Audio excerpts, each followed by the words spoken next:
नमस्कार साथियों, सर्वोदय आईएएस के यूट्यूब चैनल पर आपका स्वागत है। जैसा कि आपको पता है, सर्वोदय आईएएस लगातार प्रयासरत है कि कोई भी छात्र पैसे एवं जानकारी के अभाव के कारण पीछे न रहे। इसके लिए सर्वोदय आईएएस की टीम हर संभव कोशिश किया है और कोशिश कर भी रही है।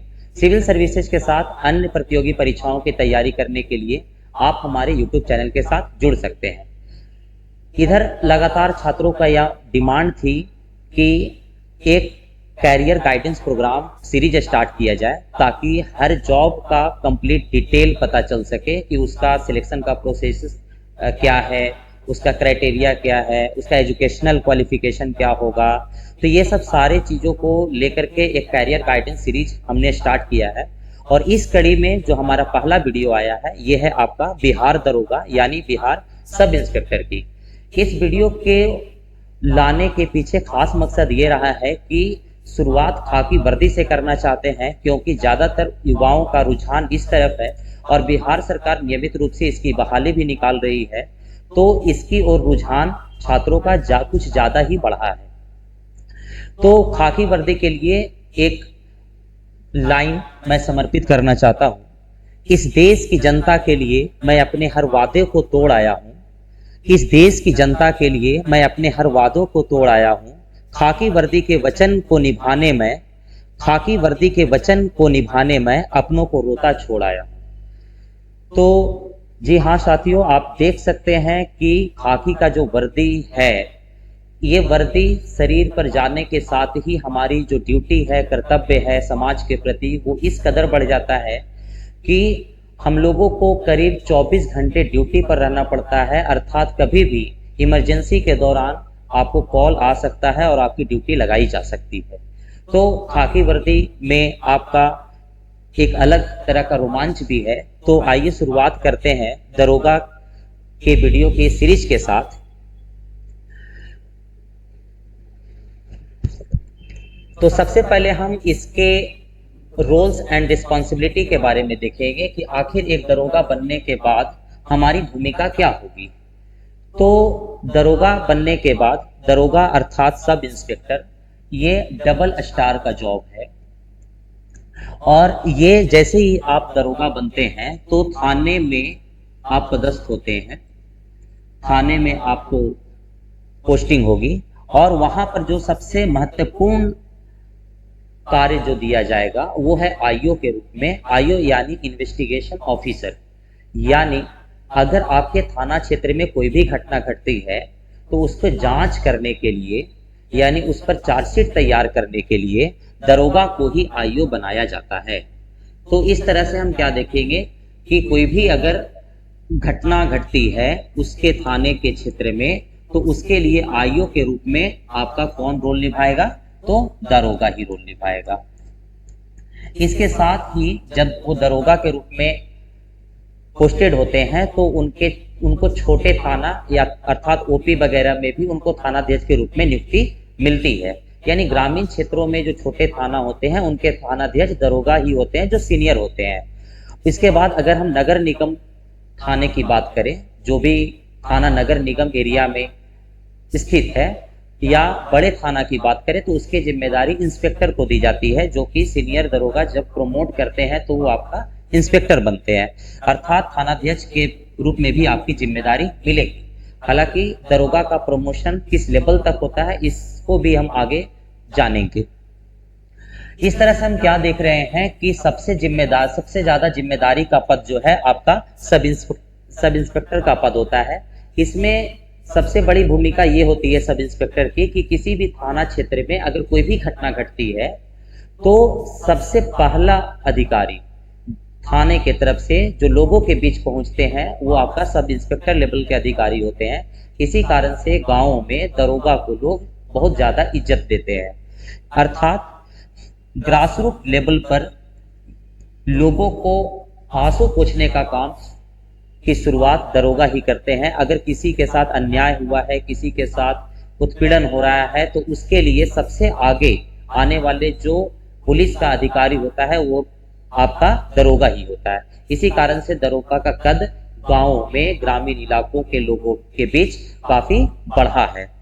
दरोगा को लोग इस कदर रिस्पेक्ट देते हैं कि उनको नहीं पता है कि क्या सीबीआई होता है, क्या इनकम टैक्स होता है, क्या ईडी वाले होते हैं। उनको बस ये पता है कि दरोगा आए हैं तो इनको इज्जत मिलना चाहिए, और दरोगा को वो सबसे ज्यादा रिकॉग्नाइज करते हैं।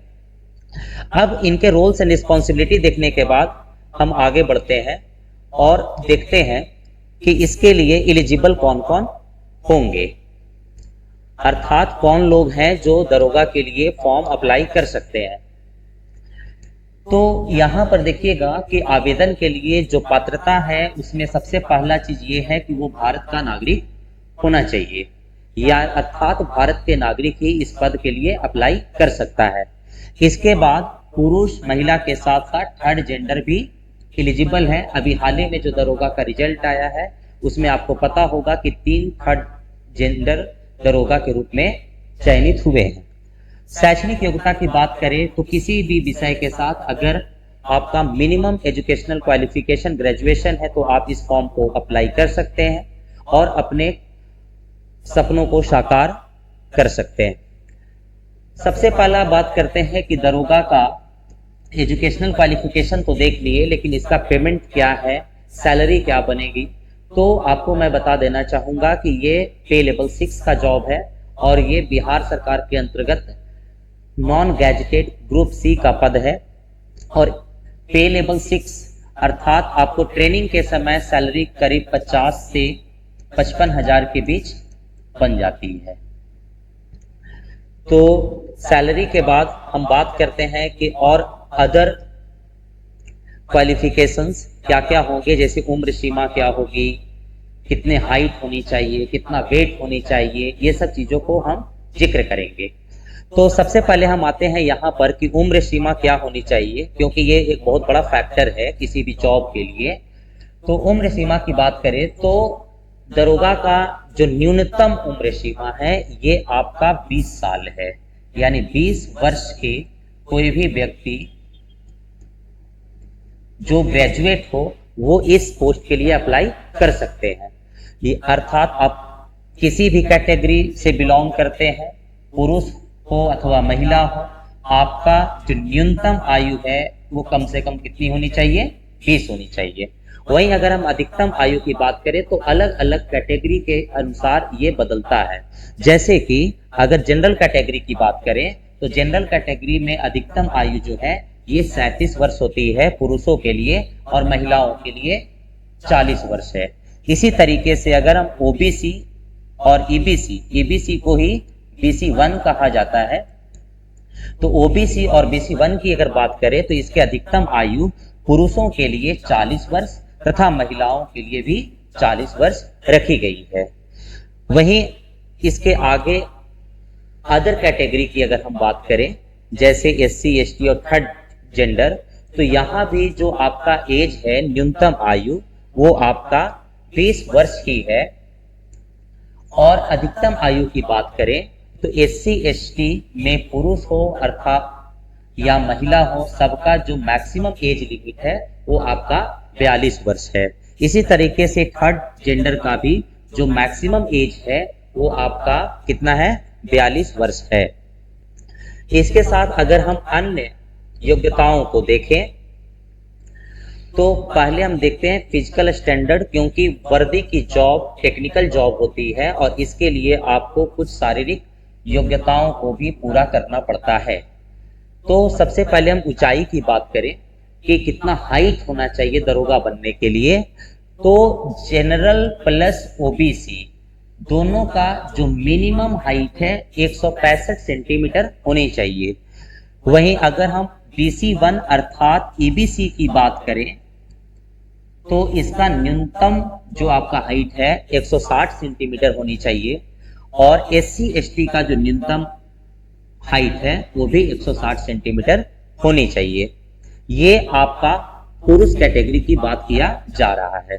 वहीं अगर महिलाओं की बात किया जाए तो सभी वर्गों के महिलाओं की जो न्यूनतम आयु होगी वो आपका 155 सेंटीमीटर होगी, अर्थात 155 सेंटीमीटर या उससे अधिक हाइट वाले जितने भी लड़कियां हैं वो इस फॉर्म के लिए एलिजिबल हैं। वहीं अगर हम वजन की बात करें तो वजन केवल महिलाओं के लिए देखा जाता है कि न्यूनतम वजन कितनी होनी चाहिए, 48 केजी होनी चाहिए। अर्थात दरोगा बनने के लिए जब आपका फिजिकल इफिशियंसी टेस्ट लिया जाएगा, शारीरिक योग्यता परीक्षा अगर लिया जाएगा, तब उस समय आपका वजन कितना होना चाहिए, 48 केजी होनी चाहिए। इसके आगे अगर हम बात करें, इसके साथ और भी जो एलिजिबिलिटी है, फिजिकल स्टैंडर्ड की बात करें तो यहां पर पुरुषों के लिए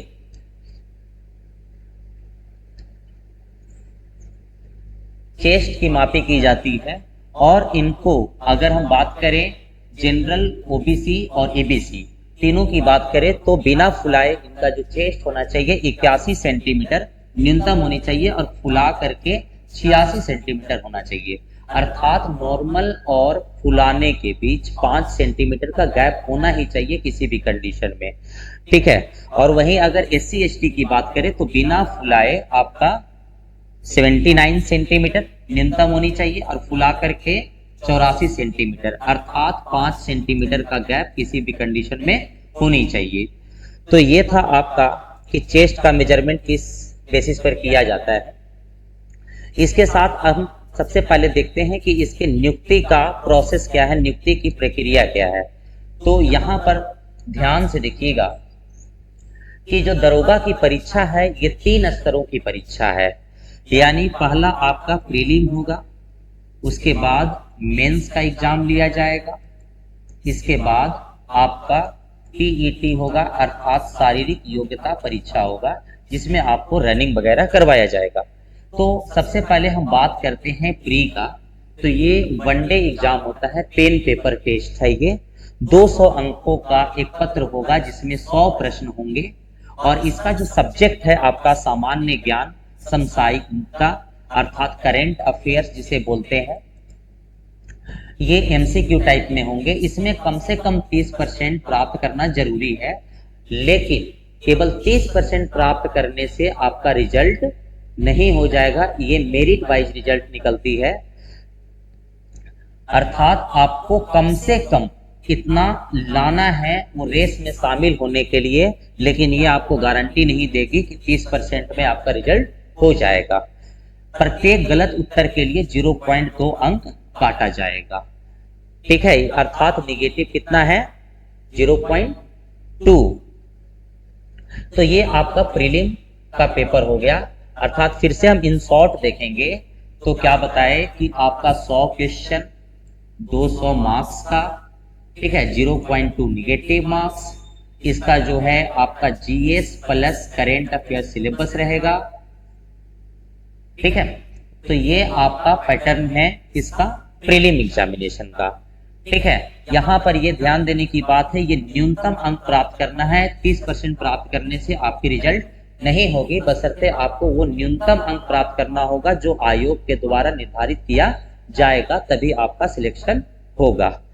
इसके साथ अब हम लोग चलते हैं प्री के बाद मेंस में, कि मेंस का पेपर कैसे होगा। तो मेंस के पेपर की बात करें तो मेंस का जो पेपर है ये आपका 2 पेपर होता है। ये भी पेन पेपर टेस्ट है, और इसमें भी जनरली आपका क्या होता है कि MCQ टाइप का पेपर रहेगा,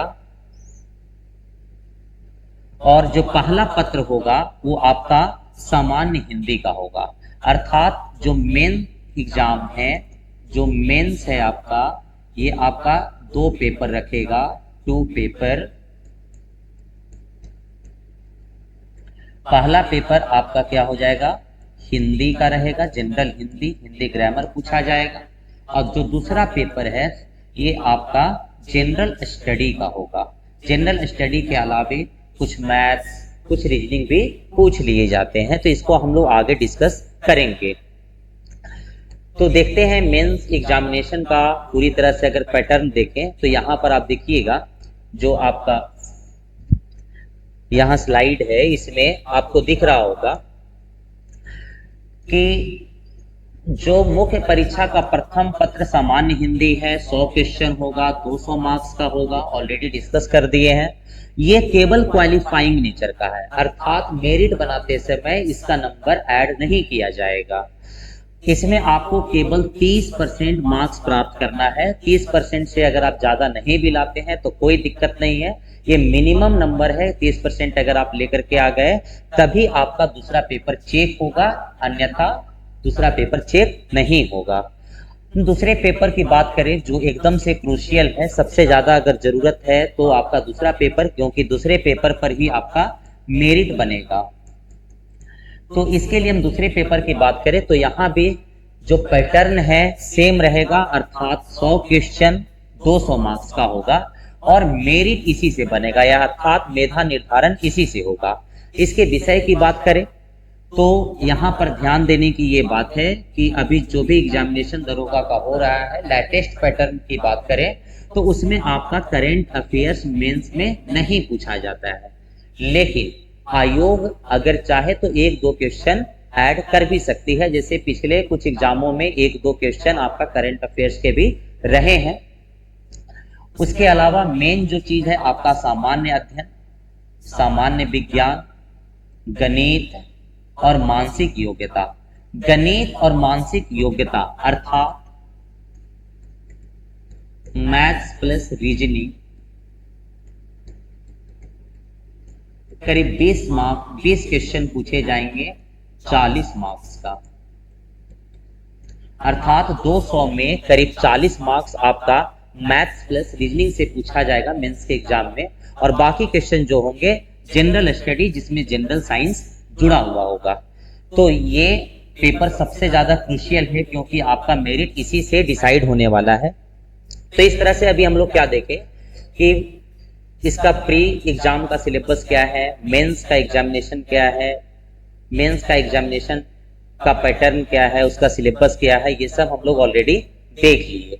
अब इसके बाद देखते हैं कि जब आप मेंस निकालोगे तो उसके बाद होता क्या है कि शारीरिक दक्षता परीक्षा, अभी बताए फिजिकल एफिशिएंसी टेस्ट आपको देना होगा। और इसमें सबसे पहला जो होता है आपका दौड़ होता है। दौड़ क्या होता है, पुरुषों के लिए रनिंग की बात करें तो 1600 मीटर 6 मिनट 30 सेकेंड में कंप्लीट करना होता है, यानी किसी भी कैटेगरी का, इसमें कैटेगरी का कोई रिजर्वेशन नहीं है रनिंग में। हर कैटेगरी के लोगों के लिए 1600 मीटर की जो दौड़ है 6 मिनट 30 सेकेंड में पूरा करना होता है। अगर इससे ज्यादा लग गया तो इसका मतलब हो गया कि वो अयोग्य घोषित कर दिए जाएंगे और अंतिम चयन सूची में उनका नाम नहीं आएगा। वहीं अगर महिलाओं की बात करें तो जो रनिंग है आपका 1000 मीटर अर्थात 1 किलोमीटर 6 मिनट में दौड़ना होता है। ठीक है, यहाँ भी महिलाओं को भी किसी भी तरीके से अलग अलग वर्गों का कोई रिजर्वेशन नहीं है दौड़ में, अर्थात हम सिंपली बोल सकते हैं कि फिजिकल इफिशियंसी टेस्ट में अर्थात शारीरिक दक्षता परीक्षा में किसी भी तरीके का कोई रिजर्वेशन नहीं होता है सिवाय महिला और पुरुष के अलावा। वहीं अगर हम बात करें इसके बाद दौड़ने के बाद फिर आपका हाई जंप होगा। हाई जंप पुरुषों के लिए 4 फीट और महिलाओं के लिए 3 फीट होती है। इसमें जो हाई जंप की बात करें तो हाई जंप के कई अलग अलग तरीके होते हैं। उसमें से जैसे एक टाइगर जंप बड़ा फेमस था शुरुआत में, सीजर हो जाता है, बेली हो जाता है। तो कभी कभी आयोग क्या करती है कि सीजर और बेली को मान्यता देती है लेकिन टाइगर जंप को कभी कभी नहीं देती है।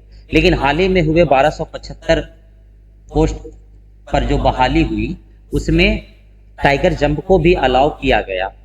ठीक है, तो आपको एकदम से हाई जंप ना छूटे इसके लिए सीजर या बेली ट्राई करके जाना चाहिए।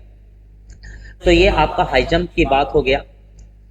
हाई जंप के बाद हम लोग देखते हैं कि लॉन्ग जंप होता है और लॉन्ग जंप जो होता है ये आपका पुरुषों के लिए न्यूनतम 12 फीट और महिलाओं के लिए 9 फीट होती है। ठीक है, अर्थात पुरुषों को कितना फीट कूदना पड़ेगा, लंबी छलांग लगानी पड़ेगी, 12 फीट लंबी छलांग लगानी पड़ेगी, वहीं महिलाओं को 9 फीट लंबी छलांग लगानी पड़ेगी।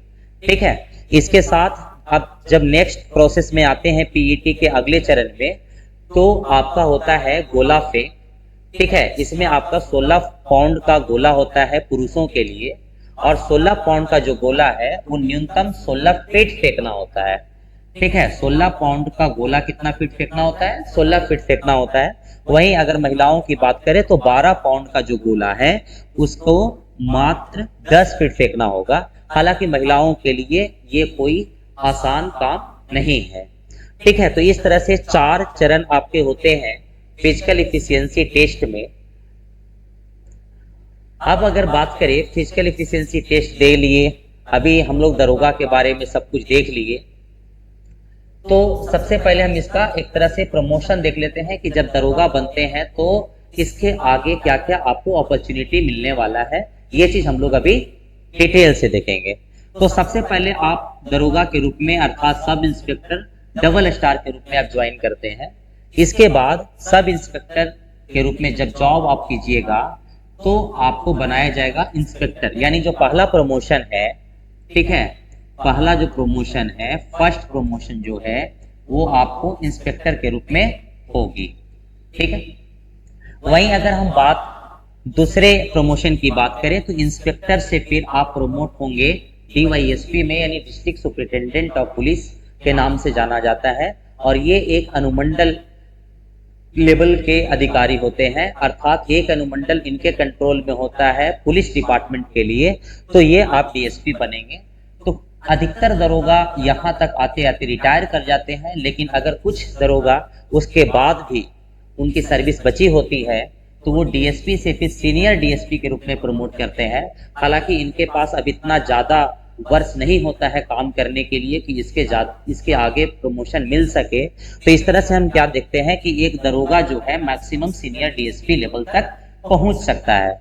अब जो लास्ट है वो है कि आपकी तैयारी क्या होनी चाहिए और आपकी तैयारी में सर्वोदय आईएएस का भूमिका क्या है, तो ये हम अब डिटेल से देखते हैं। तो यहाँ पर ध्यान से देखिएगा कि अगर तैयारी करने का जो सबसे अच्छा स्ट्रेटजी है, चाहे कोई कुछ भी किताब वगैरह बताए, लेकिन मेरे अनुसार जो तैयारी का सबसे बेस्ट स्ट्रेटजी है वो है एनसीईआरटी के थ्रू तैयारी करना। कि एनसीईआरटी अगर 6 क्लास से 12 तक अगर कर लिया जाए तो लगभग इवन पीसीएस यूपीएससी तक सभी एग्जामों की तैयारी का जो सार है आपका क्या है? एनसीईआरटी है। एनसीईआरटी से आपकी सारी तैयारी जीएस के क्षेत्र में कंप्लीट मानी जाएगी, ठीक है। तो आप सबसे ज्यादा जो प्रायोरिटी ये दीजिएगा वो एनसीईआरटी को दीजिएगा, क्योंकि अब जो क्वेश्चन पूछने का जो पैटर्न है वो एनसीईआरटी से ही ज्यादा क्वेश्चन पूछा जाता है। तो एनसीईआरटी को सबसे ज्यादा प्रायोरिटी देना चाहिए। वैसे दरोगा के लिए कई किताबें मार्केट में प्रचलित है जिसको स्टूडेंट्स लोग पढ़ करके एग्जामिनेशन को क्रैक करते हैं, जैसे लुसेंट हो गया, क्राउन हो गया, इस तरह के कुछ किताबें हैं जिसको पढ़ करके लोग इस एग्जामिनेशन को क्रैक करते हैं। लेकिन बदलते पैटर्न के अनुसार आपको एनसीईआरटी पढ़ना चाहिए। वहीं अगर हम सब्जेक्ट वाइज एनालिसिस करें, जैसे आपका जीएस में क्या क्या पोर्शन आएगा, तो हिस्ट्री हो गया, जियोग्राफी हो गया, पॉलिटी हो गया, इकोनॉमी हो गया, फिर आपका जनरल साइंस हो गया, तो ये आपका क्या हो गया? सब्जेक्ट जिससे क्वेश्चंस पूछे जाएंगे। तो हर सब्जेक्ट के लिए अलग अलग एनसीईआरटी आती है, और एनसीईआरटी पढ़ने के साथ हर चैप्टर का आपको एमसीक्यू करना चाहिए। अर्थात जैसे एक एग्जांपल लेते हैं कि पॉलिटी में एक चैप्टर पढ़े राष्ट्रपति, तो राष्ट्रपति जब चैप्टर पढ़े तो राष्ट्रपति का जितना भी एमसीक्यू है उसको आपको सही ढंग से कर लेना चाहिए, ठीक है। यानी एनसीईआरटी के साथ उसका एमसीक्यू कीजिए, और इसके अलावा जितने भी प्रीवियस ईयर क्वेश्चन है उसको अच्छे से डिटेल्ड एक्सप्लेनेशन करके जाइए, ठीक है। इसके साथ साथ अगर हम सर्वोदय आईएएस का इस फील्ड में कंट्रीब्यूशन की बात करें तो आप हमारे चैनल पर अलग अलग सब्जेक्ट का वीडियोज देख सकते हैं, जो कि सिविल सर्विसेज के साथ साथ अन्य प्रतियोगी परीक्षाओं में भी काम आएगी।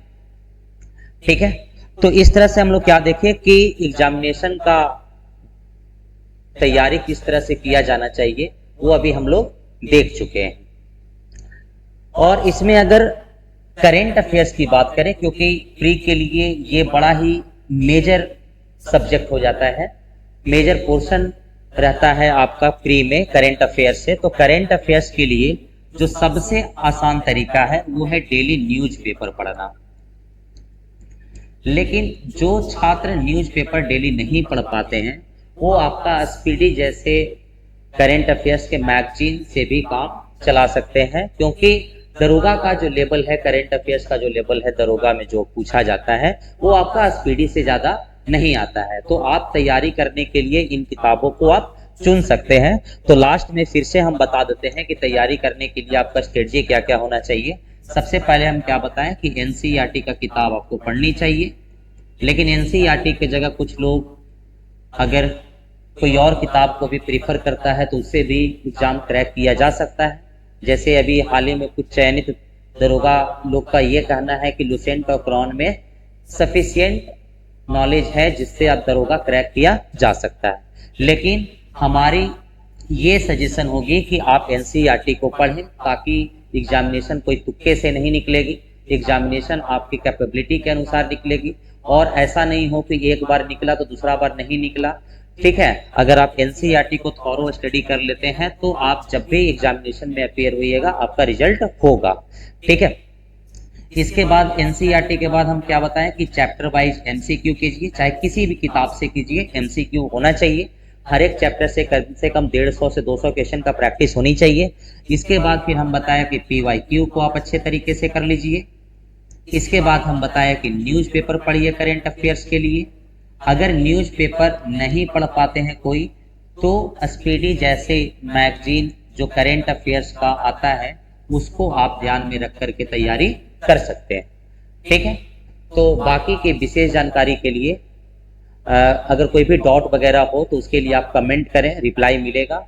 और हम लोग क्या करेंगे, लगभग हर वीक एक जॉब के साथ पूरा उसके डिटेल के साथ वीडियो लेकर के आएंगे, ताकि कोई भी छात्र को जानकारी के अभाव में किसी पद के बारे में जानकारी ना हो, ऐसा नहीं होना चाहिए। ठीक है, तो इसी के साथ वीडियो को अंत करते हैं।